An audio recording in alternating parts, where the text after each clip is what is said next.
I'm Professor Stephen Coleman, and I've spent many years researching and writing about political communication. I'm interested in how politicians speak to us, how we speak to them, and what we think of each other. In this episode, we're looking at the importance of local journalism reporting what's going on within local democracy. And my guest is Dr. Tor Clark, Associate Professor from the University of Leicester. If reporters from these organisations cannot cover local news, how do people find out about it? Well, the only way is from the propaganda that's put out by the council's press office. Local people have got a right to know what's going on for two reasons. Firstly, that the councillors who run the council are only in place because of local votes. And secondly, because obviously their council tax and their money pays for what the council is doing. So whether the council likes it or not, journalists must be allowed to cover their activities. And if they don't, simply put, you have a threat to democracy.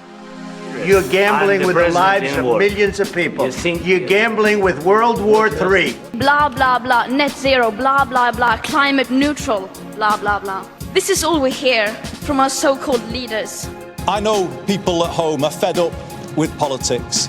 I hear you, and I want to be honest with you. We have not been good enough, and we need to be better. The Sound of Politics with Professor Stephen Coleman. For most of us, the proceedings of local council committees are hardly the first thing we want to read or hear about in the news, until we do, until something is going on in your neighbourhood, your high street, your local school or hospital, your local library or play centre that affects you.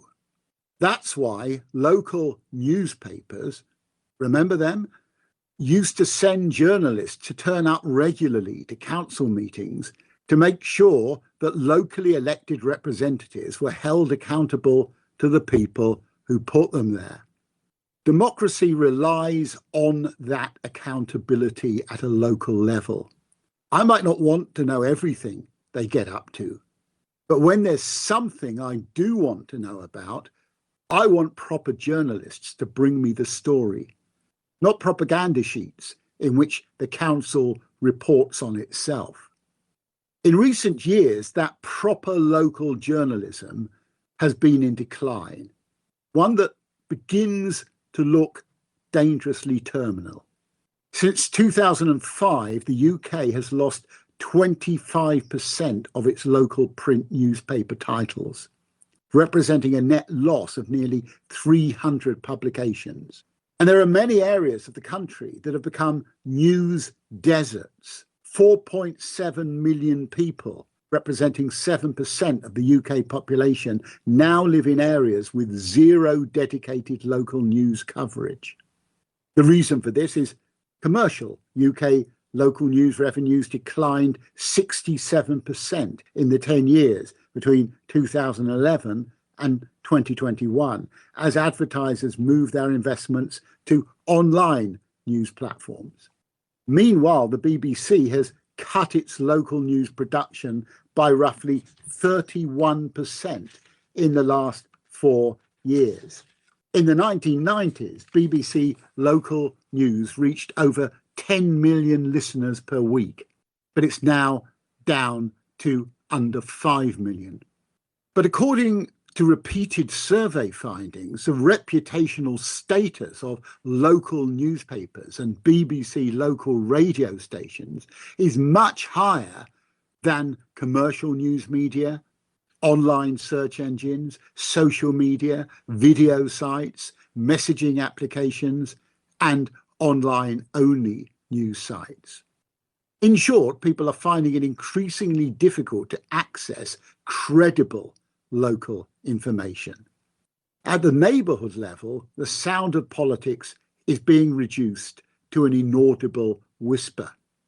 There are, however, still local newspapers that set out to hold local councils accountable, and by and large, councils welcome such scrutiny. It's part of democracy. Until recently. In August 2025, the Reform UK leader of Nottinghamshire County Council, Mick Barton, announced that he was banning the city's main local newspaper, the Nottingham Post, which has served the city since 1878, and its online arm, Nottingham Live, from speaking to him or any of his councillors with immediate effect. Also included in the ban are BBC-funded journalists who work at the publication as part of the local democracy reporting service. The council has stopped sending them press releases, granting them interviews, and inviting them to council events. As the deputy leader of Reform UK put it in an interview on Sky News, rather ominously, I think. That's the whole point of a democracy. You pick and choose who you speak to, and sometimes you speak to friends, sometimes you don't. Chris Morley, who is Northern and Midlands senior organiser for the National Union of Journalists, responded to the ban by saying that, I quote, "This is a really worrying development. It's a key part of local newspapers' role to hold decision makers to account. If reporters are barred from interviewing key councillors about those decisions, it risks creating a vacuum of democracy." Well, the ban was lifted in October 2025, only after the publisher of the Nottingham Post threatened legal action against the council. But in an age in which the US president has regularly asked whether certain editors and journalists should be criminally prosecuted for not saying nice things about him, should we be worried? When they next decide to build luxury apartments in the local park, or close the library, or make dangerous deals to allow frackers into an area, who's going to tell us about it? Well, to discuss all of this, I'm pleased to have as my guest Dr Tor Clark, Associate Professor in Journalism at the University of Leicester, who's researched the decline of the UK regional and local press over the last 40 years. Tor, it's good to have you with us. There are some recently elected councils that have been refusing to speak to the press. How do they justify this? What are the consequences of this? And does the public have a right to demand accountability from them through the press? Right. Well, there's a lot in that, Stephen. To start off with, it's not justifiable, and I wouldn't want to apologise for them. But basically, that reporters have covered councils for forever and ever. I've sat on that press desk for hours and hours in the past. And most councils understand that the right of the press to cover their activities on behalf of local people, the readers of the local press, is an absolute right, which is important for democracy. And the relationship has always been one of friction, always. It's very rare, apart from sort of nice charity fundraising things, that coverage of councils doesn't have friction. But most councillors and council officers have understood this. It seems in a number of cases since Reform UK have been elected, the obvious ones are Suffolk and Nottinghamshire, that the leaders of those councils have objected to the reporting of local reporters and local democracy reporters, and have banned them from council meetings or from press office briefings or what have you. The justification, and as I say, I hesitate, I don't want to apologise for them, that their justification is that the reporting hasn't been accurate. But actually, most of the reporters and their organisations have hit back and said that it is, and shown that it is. So basically, I go back to where I started, there isn't a justification.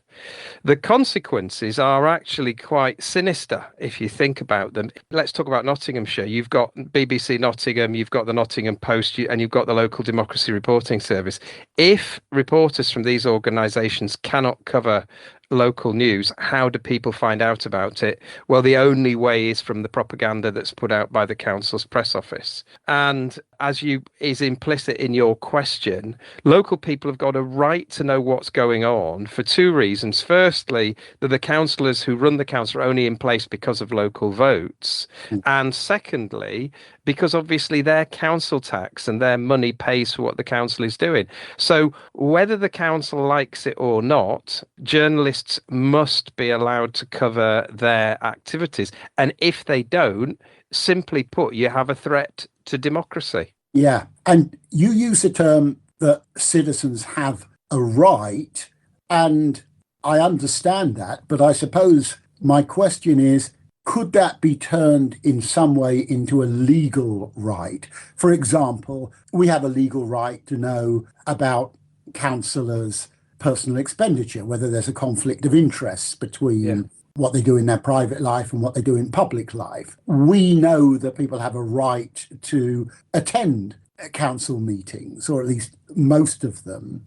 Is there any way in which we should be thinking, in the light of this refusal to engage with the press, of trying to create some sort of legal right of accountability? That's really interesting. Of course, there is a legal right already, the Local Government Access to Meetings Act, which is on every council agenda for every meeting I ever attended. But I hear where you're going there in terms of that covers access to meetings, but not necessarily access to councillors or press releases or briefings. I mean, to be honest, the way forward for this, as far as local journalists are going, is to, I would say, for them to bypass the councils and go straight to the chief executive, because the chief executive of a council is often a lawyer, is certainly well informed in local government law, and will immediately understand that banning reporters from covering council activities is at best unwise and at worst probably illegal. So, but you're right, it's a really interesting grey area, because you have reporters at meetings, but the other interactions that go on around that, I can see what you're saying. But I think, the press office can't put a press release on its website and not allow banned reporters to read it. But as I say, if it was me and I was back in my editor's chair, I would say I would be contacting the chief executive of the council personally and saying, this isn't on. And the chief executive, in their professional sense, would know that my case was correct and would have to do something about it. Beyond there, you've got all sorts of quango kind of organisations that can help. But really, I would have thought a call to the chief executive ought to sort it out. And also what the banned reporters have done, and that is to publicise it very widely, because that just shows up the council as being a council which doesn't want scrutiny. Yeah, that makes perfect sense. Do you have concerns, Tor, that we're perceiving a trend here, that future national governments, for example, might refuse to speak to critical journalists and only engage with propagandist channels committed to supporting them? Yes, we've seen that all over the world, Stephen. We see it with Donald Trump. We saw it with Viktor Orban. And if you remember, we saw it a bit in this country after the 2019 general election, when the Boris Johnson government was on a real high. They didn't officially boycott national news programs, but you very rarely had them, say, on the Today programme. And it was only when COVID came around that ministers came back. You got the feeling that they were so fed up with the buffeting they'd taken over Brexit, and then they'd won their election with a good majority, that certainly their participation in top-level TV shows where they were going to get scrutiny was diminished until COVID came along.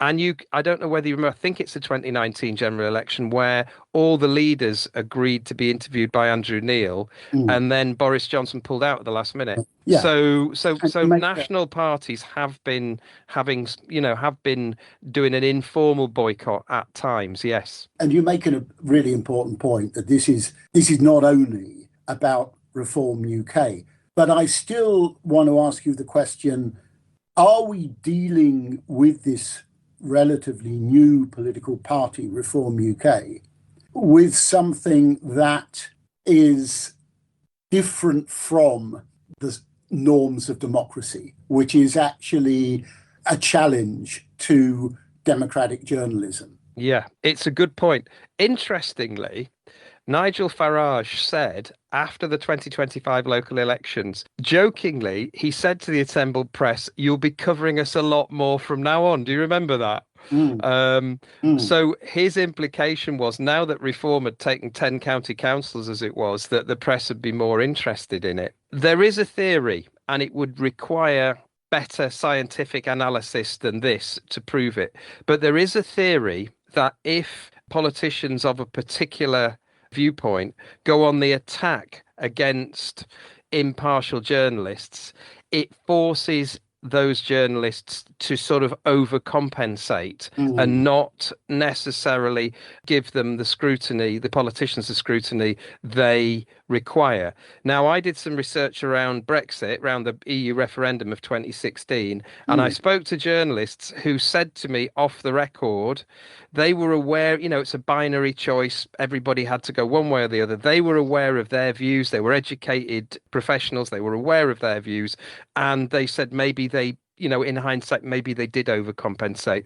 So if you extrapolate that into everyday goings on, if journalists are forever under attack by councillors in reform councils, it may encourage them to ease off, psychologically, so that they have fewer attacks against them. Yeah. And maybe they believe some of the attacks. But what you've actually got to do, as we know, and I'm sure most of them do this, is just hold the line. And you've got to scrutinise all parties the way you would scrutinise all parties and not be bullied into going easy on them.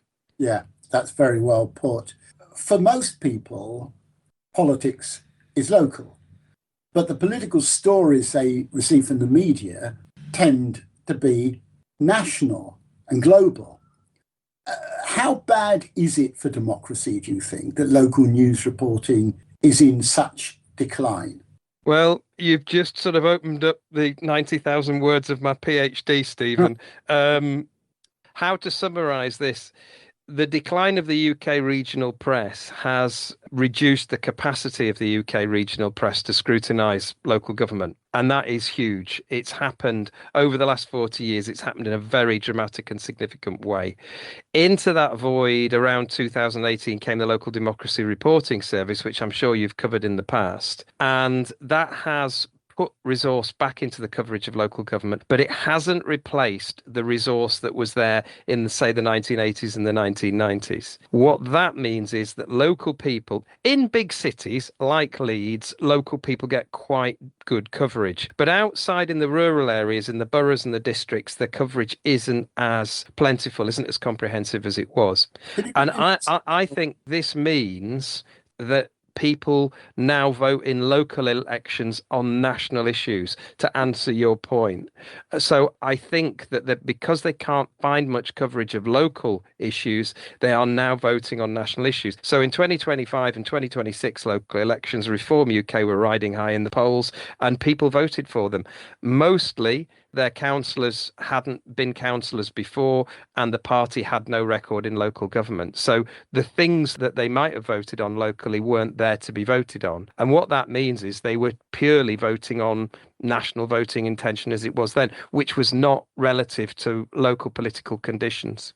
Interesting.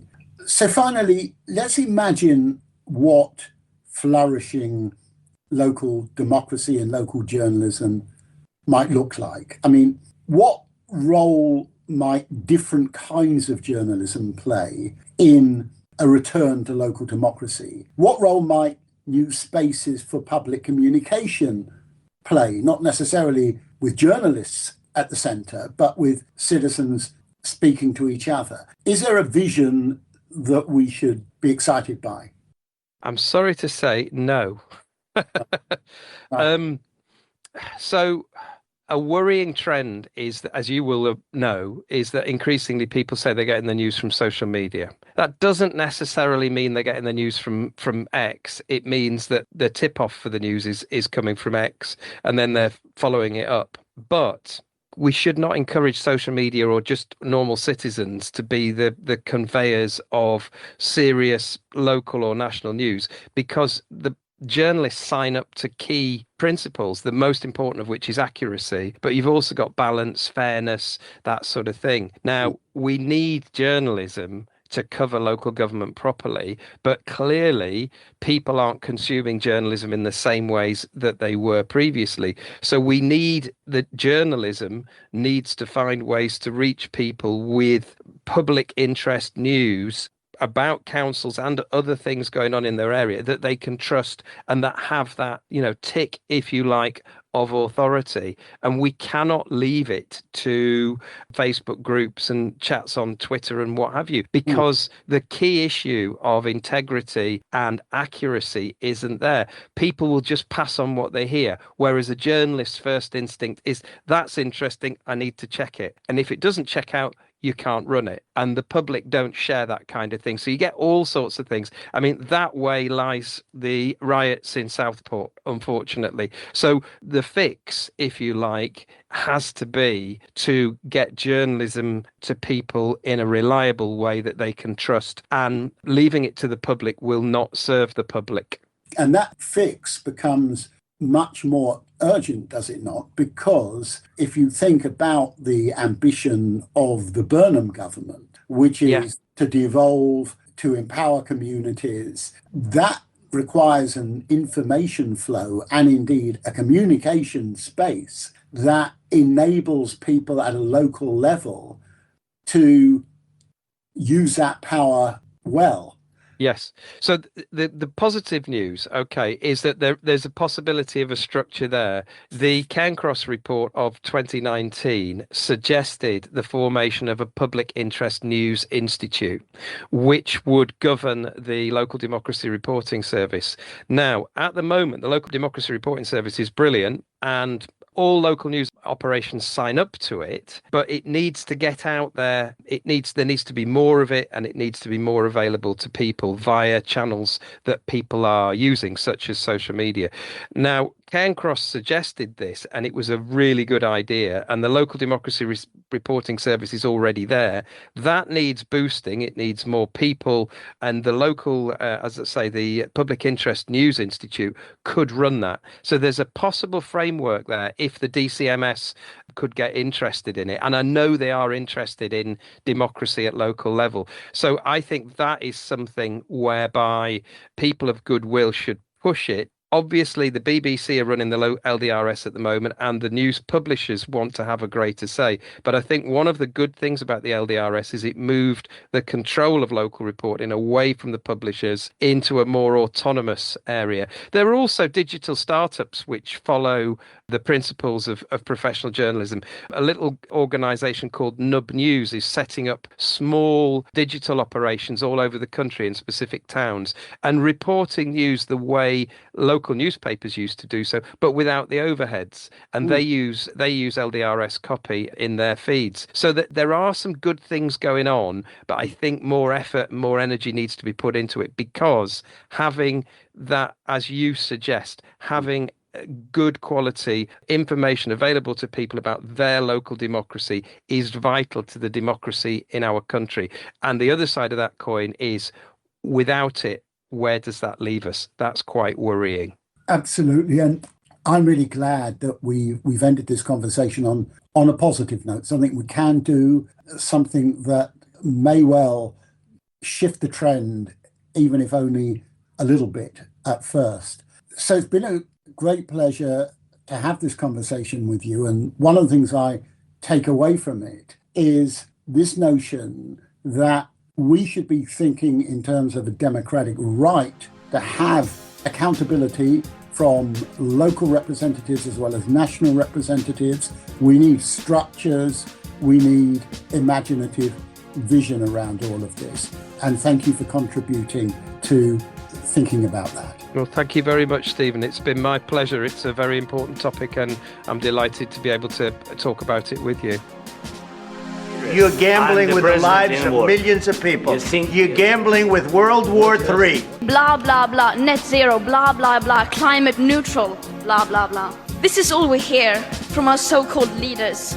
I know people at home are fed up with politics. I hear you, and I want to be honest with you. We have not been good enough, and we need to be better. The Sound of Politics with Professor Stephen Coleman.